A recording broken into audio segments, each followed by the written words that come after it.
ছিটে পড়া বৃষ্টি বোধহয় পড়ছে দীপেন্দ্রদা। হালকা বৃষ্টি হচ্ছে। তাহলে এবার আমরা সরাসরি চলে যাই মাঠে। জি 24 ঘন্টা পর্দায় সরাসরি টেলিকাস্ট মোহনবাগান বনাম রেইনবো। এই দুজন কিন্তু শুরু করবে। দেখা যাক আজকের এই চমৎকার অপরাহ্নে বিভূতিভূষণ বন্দ্যোপাধ্যায়ের নামাতো ব্যারাকপুর স্টেডিয়ামে খেলা শুরু হতে চলেছে। আজকে একটা উপভোগ্য লড়াইয়ের আশায় রয়েছে। অবশ্যই তুমি বলছিলে উজ্জ্বল কিংসুকের কথা, কিন্তু আরেকজন শিল্টন পাল, তার পুরনো দল, এই শিল্টন পাল বলা যেতে পারে প্রোডাক্ট শিল্টন পাল, দুই অধিনায়ক সৌরভ দাশগুপ্ত, অ্যাসোস রেইনবোর অধিনায়ক শেখ সূর্যবংশী, তিনি হচ্ছেন ওই মোহনবাগানে খেলেছেন, এক সময় এরা এটিকেতেও খেলেছে এবং বলা যেতে পারে বয়সের ভারে তারা নুজ্জ হলজিত নাম, বড় ক্লাবে খেলেছেন এবং দ্বিতীয় কথা উনি যথেষ্ট কিক অফ করে খেলা শুরু হওয়ার ঠিক প্রাক মুহূর্ত বলতে বলতে দেবাশিস মিশ্র বাঁশি বাজিয়ে খেলা শুরু করলেন। সবুজ মেরুন জার্সিতে পর্দার ডান দিক থেকে বাঁ দিকে অপারেট করছে মোহনবাগান সুপার জায়ান্ট, অপরদিকে পর্দার বাঁ দিক থেকে ডান দিকে সাদা জার্সিতে অ্যাসোস রেইনবো অ্যাথলেটিক ক্লাব। আমরা চাইবো আকর্ষক ফুটবল হোক। বাঁ দিক থেকে সেন্টার, এক্ষেত্রে কিন্তু সবাইকে টপকে বল চলে গেল মাঠের বাইরে। এক্ষেত্রে একটা নিষ্ফল সেন্টারকে হলুদ কার্ড দেখানো হয়েছে অনিকেত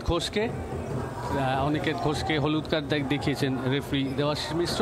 এক্ষেত্রে আবার সেই শিবাজিৎ যে দর্শনীয় একটি গোল করেছিলেন ভবানীপুরের বিরুদ্ধে, শিবাজিৎ এক্ষেত্রে বল ভাসিয়েছেন কিন্তু বল লক্ষ্যে যায়নি এবং শিল্টন পাল ওকে দিয়েছেন। দেখে নেব, শিবাজিৎ চমৎকারভাবে বল ভাসিয়েছিলেন কিন্তু একটি বাঁ দিকে সহজসাধ্য, তার নাগালের মধ্যেই ছিল, ফলে আবার এক্ষেত্রে কর্নার থেকে এবং চমৎকার একটি গোল করলেন ওখানে খুব সম্ভবত সুয়েল ভাট, কর্নার থেকে হেড করে আমরা দেখে নেব একেবারে দর্শনীয় ঢঙে। এবং মোহনবাগান সমর্থকরা উচ্ছ্বসিত উদ্বেলিত, কারণ খেলার শুরুতেই 14 মিনিটের মাথায় মোহনবাগান সেই কাঙ্ক্ষিত গোল পেয়ে গেল। আমরা দেখে নেব কিভাবে গোল করলেন সুয়েল ভাট। একটা নিঃসন্দেহে মোহনবাগান সমর্থক।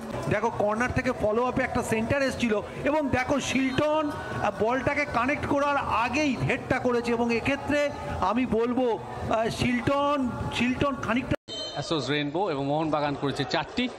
টাইসন বাঁ দিক থেকে বল ভাসাবেন, এক্ষেত্রে কিন্তু ওখানে হেড করেছেন এবং বলতে বলতে আরও একটি গোল সবারই অলক্ষ্যে। সেই সুয়েল ভাট একেবারে প্রত্যুৎপন্ন মতিত্বের পরিচয় দিয়ে এবং সুযোগ সত্তা বলবো কিভাবে, দেখো ওই টাইসনের বাড়ানো বল এক্ষেত্রে কেউ লক্ষ্য করেনি, পেছন থেকে অফ দ্য মার্ক এসে সুয়েল ভাট সেই হেড করে বল জালে পাঠিয়ে দিলেন। এক্ষেত্রেও শিল্টন সেভাবে ঠাউর করতে পারেননি, ফলে সুয়েল ভাটের দুটি গোলে মোহনবাগান এই মুহূর্তে 2-0 গোলে এগিয়ে গেল।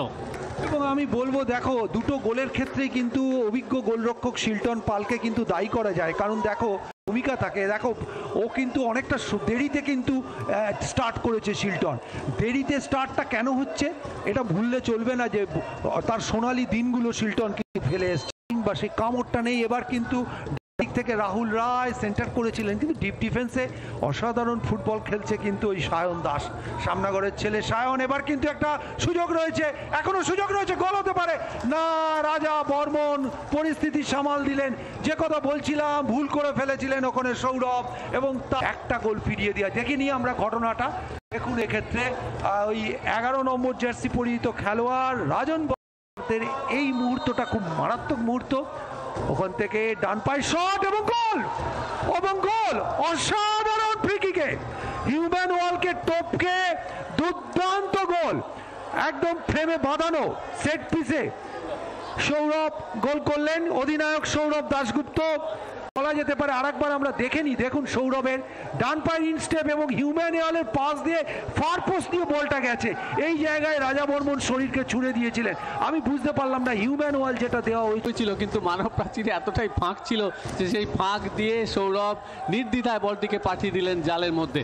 ফলে 2-1 মোহনবাগান এখনো যদিও এগিয়ে। আবার ডান দিক থেকে রাহুল ব্যাক পাস, নিঃসন্দেহে তারা অনেক বেশি উদ্দীপ্ত, অর্থাৎ বলতে বলতে সুযোগ এসে গেছে একেবারে। এক্ষেত্রে পেনাল্টি যেভাবে আটকানো হয়েছিল রাজনকে, ফলে প্রথমার্ধের শেষ দিকে বিপদ ঘনিয়ে এলো।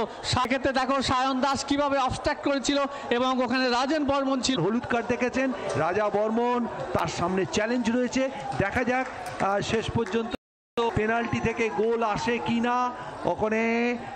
এবং গোল, দুর্দান্ত গোল এবং এই গোলটা পেনাল্টিটা খুব ভালো মেরেছেন রাজন বর্মন, অর্থাৎ তার লিগে এটা 3 নম্বর গোল হয়ে গেল, 2-2 হয়ে গেল। অ্যাসোস রেইনবোরও অনেক সমর্থক কিন্তু আজকে মাঠে এসেছেন। দেখো নাটকীয় পট পরিবর্তন, 40 থেকে 45 মিনিটের মধ্যে মোহনবাগান 2-0 গোলে এগিয়েছিল, 62% বল পজিশন ছিল। খেলা দেখে মনে হচ্ছিল যে মোহনবাগান বুঝি চালকের আসনে। দুটো মিস্টেক, দুটো গোল এবং খেলায় কিন্তু নাটকীয় পট পরিবর্তন। হঠাৎই এই পরিবর্তন এবং দেখুন কিভাবে ঘটনাটি ঘটেছিল এবং পেনাল্টির নির্দেশ দিয়েছিলেন এবং পেনাল্টিটি চমৎকার একবার ঠান্ডা মাথায়, কিন্তু তারা চাপে পড়ে যাবে সেটা মাথায় রয়েছে মোহনবাগান টিম ম্যানেজমেন্টের। আবার একটা সুযোগ চলে এসছে এবং 3 নম্বর গোলটা কিন্তু এলো না। এক্ষেত্রে খুব ভালো জায়গায় কিন্তু বলটা আবেদনে কিন্তু সাড়া দেননি, ওখানে রৌনক খুব সম্ভবত না সাবিতকে দেখা যাচ্ছে। এই সাবিতও কিন্তু মোহনবাগানে খেলে গেছে, কেরালার ছেলে সাবিত, অত্যন্ত অভিজ্ঞ ফুটবলার।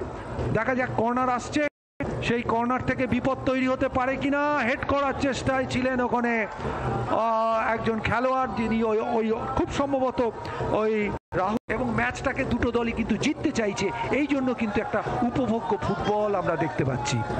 আকর্ষক লড়াই চলছে এই মুহূর্তে, মাঝমাঠ দখলের লড়াই। আবার এই পঙ্কজ মোল্লা একবার দিকে বল দিয়েছেন, কোনাকুনি উঠে আসছেন রাহুল, ডান দিক থেকে তার সামনে রয়েছেন ওখানে মোহনবাগানের এক খেলোয়াড় ব্রিজেশ। ভাসানো বল, এক্ষেত্রে হেড এবং সরাসরি গোলরক্ষকের কাছে, কোনো বিপদ ঘটেনি। তবে একটা ভালো সেন্টার এসেছিল এবং হেডটা করেছিলেন, তবে দুর্বল হেড, সরাসরি চলে গেছিল গোলরক্ষক। পালন করছেন নেতৃত্বের আর্মব্যান্ডটা যেমন তার হাতে রয়েছে এবং নিজে রক্ষণ ভাগকে নেতৃত্ব দিচ্ছেন। খালি তাই নয়, আক্রমণ ভাগে সাজে। এবার কিন্তু সুযোগ রয়েছে, ও দুর্দান্ত সুযোগ, এখনো ফলো আপে গোলের সুযোগ রয়েছে। গোলরক্ষক শিল্টন গোল ছেড়ে বেরিয়ে এসে পরিস্থিতি সামাল দিয়েছিলেন, তবে দ্বিতীয় প্রচেষ্টায় তিনি যখন বল ধরছিলেন তখন কিন্তু গোল লাইনের বাইরে চলে এসেছিলেন, যে কারণে মাঝে মধ্যেই সেন্টার করছেন, কিন্তু এক্ষেত্রে একটা নির্বিষ সেন্টার, ফলে যদিও পেয়ে গেছেন ওখানে টংসিন, শট কিন্তু অসাধারণ সেভ। এক্ষেত্রে টংসিন প্রায় 20-22 গজ বাইরে থেকে শট নিয়েছিলেন, 2টি শট নিয়েছেন এই টংসিন। এক্ষেত্রে আমি প্রশংসা করব, ওই দেখুন কিভাবে শটটি নিয়েছে, বাঁ পায়ের সুতীব্র শট, এবং সিলটান তাদের বাধা দিয়ে যাচ্ছে অ্যাসোস রেইনবোর খেলোয়াড়রা। এক্ষেত্রে শট কিন্তু লক্ষ্যভ্রষ্ট, পেনাল্টি বক্সের ঠিক বাইরে থেকে একটা শট নেওয়ার চেষ্টা ছিল, কিন্তু বল গোলের মধ্যে থাকেনি। শিল্টনকে কোনো পরীক্ষার মুখে পড়তে হয়নি। যে কথা বলছিলাম, মোহনবাগানের সব খেলোয়াড় আক্রমণে উঠে আসতে নজর রাখতে হবে। দেখুন কিভাবে বাঁ দিক থেকে একটা শট নেওয়ার চেষ্টা হয়েছিল, কিন্তু বেশি, কারণ তাদের দ্বিতীয় খেলায় জয় দেখতেই সব মাঠে এসছেন সমর্থকরা, এবং ম্যাচে জয় তুলে নিক, কিন্তু এখনো পর্যন্ত সেই তৃতীয় গোল আসেনি। বলতে রবি রানা, এক্ষেত্রে কিন্তু একটা অবধারিত সুযোগ ছিল, কিন্তু 2-3 জনের পায়ের জঙ্গলে আটকে গেল। একটা অবধারিত সুযোগ, সোনার সুযোগ এসেছিল মোহনবাগানের কাছে।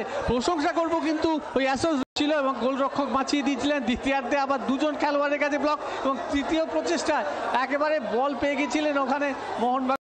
মাঝমাঠ পেরিয়ে টাইসন, আবার সামনের দিকে রবি রানা ডান দিক থেকে অনেক ক্রস করেছেন, যদিও তা থেকে গোল পায়নি মোহনবাগান।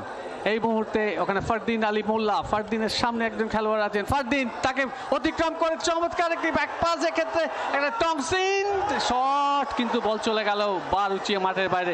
আবার টংসিন বলবো একটা দারুণভাবে বলটা কিন্তু সাজিয়ে দিয়েছিল ফারদিন আলী মোল্লা। অবশ্যই ভালো একটা লে অফ ছিল, কিন্তু সামান্য স্ল্যাসি গ্রাউন্ড, সেই জন্য হয়তো অসুবিধাও হয়েছে তার টংসিনের। আবার এগোবার চেষ্টা ফারদিন, এক্ষেত্রে কিন্তু বল চলে গেল আবার সীমানা পেরিয়ে, সাইড লাইন পেরিয়ে বা পার্শ্বরেখা পেরিয়ে মাঠের বাইরে। রবি রানা থেকে টাইসন, আবার ভাসানো বল, লক্ষ্য সতীর্থ, এক্ষেত্রে হেড, কিন্তু অল্পের জন্য বারুচি। ডান দিক থেকে আক্রমণে আসার চেষ্টা, মোহনবাগানের অনেক খেলোয়াড় নেমে এসছেন, ফলে সেভাবে সুযোগ হতে হবে না। কিন্তু এই ব্যাপারটা বলছিলাম, নিজেদের মধ্যে পাস খেলতেই লম্বা বাঁশি বেঁধে গেল দেবাশিস মিশ্রর। অর্থ এই যে আজকের খেলা সাঙ্গ হলো, এবং খেলা শেষে 2 দল একই জায়গায় রইল, 2-2। মোহনবাগান 2-0 গোলে এগিয়ে গিয়েছে, কিন্তু প্রথমার্ধের শেষ দিকে 5 মিনিটের একটা করে দেয়, এবং দ্বিতীয়ার্ধে 2 দলের কাছে সুযোগ এসেছিল। মোহনবাগান নিঃসন্দেহে চাপ বাড়িয়েছিল, কিন্তু তা থেকে গোল পায়নি, এবং শিল্টপালের অবশ্যই প্রশংসা করতে হবে। দ্বিতীয়ার্ধে অনবদ্য গোলকিপিং করেছেন শিল্ট। এই মুহূর্তে বলতে পারি যে খেলা শেষ হলো 2-2 অবস্থায়। মোহনবাগান কিন্তু দ্বিতীয় ম্যাচেও ড্র করলো, অর্থাৎ মোহনবাগান দ্বিতীয় ম্যাচেও জয় পেল না এবং অ্যাসোস রেইনবো তৃতীয় ম্যাচেও তারা জয় পেল না। তারা একটি পয়েন্ট সংগ্রহ করলো, মহামূল্যবান পয়েন্ট। অবশ্যই স্কোর লাইন 2-2 হলো এবং বলা যেতে পারে আজকে দুর্দান্ত ফুটবল হয়েছে।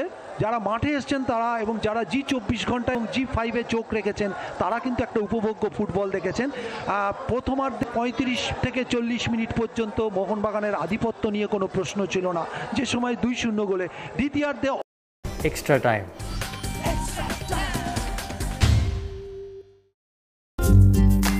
লেটেস্ট নিউজ আর এক্সক্লুসিভ ভিডিওর সঙ্গে আপডেট থাকতে এখনই সাবস্ক্রাইব করুন আমাদের ইউটিউব চ্যানেল। বেল আইকনে ক্লিক করতে ভুলবেন না যেন।